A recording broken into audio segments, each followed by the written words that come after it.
A South Fulton police officer is in the hospital this morning fighting to stay alive after he was shot on the job.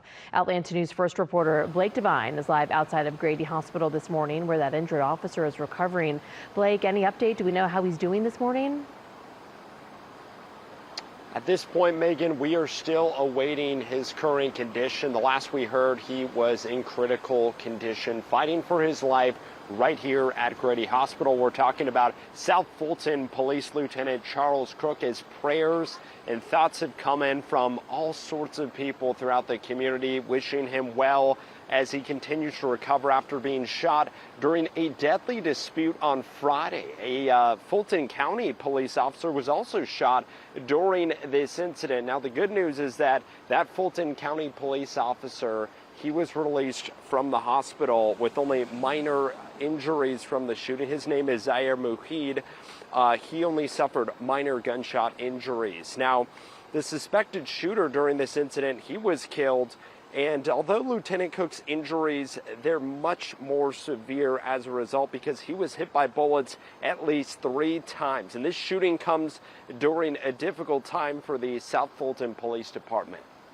It's been a rough week. As you all know, we lost Lieutenant Garcia earlier this week, and now with Lieutenant Cook, we haven't been short on support from everyone throughout the region.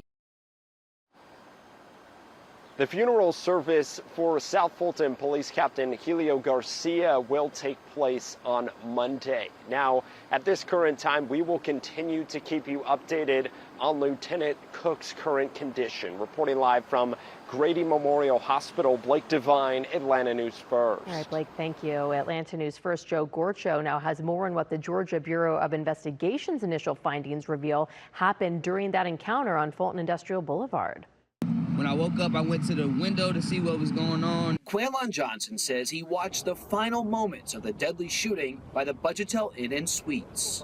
All the police officers started flooding in there. First Alert Chopper shows the massive response from law enforcement on Fulton Industrial Boulevard.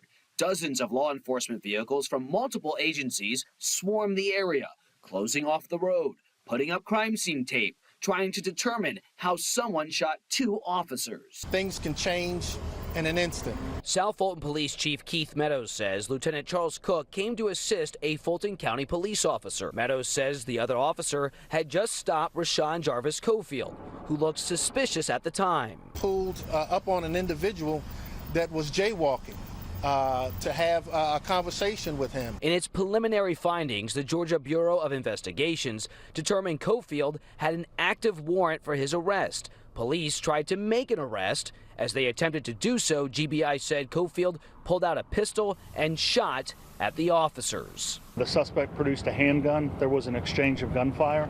The suspect ran off.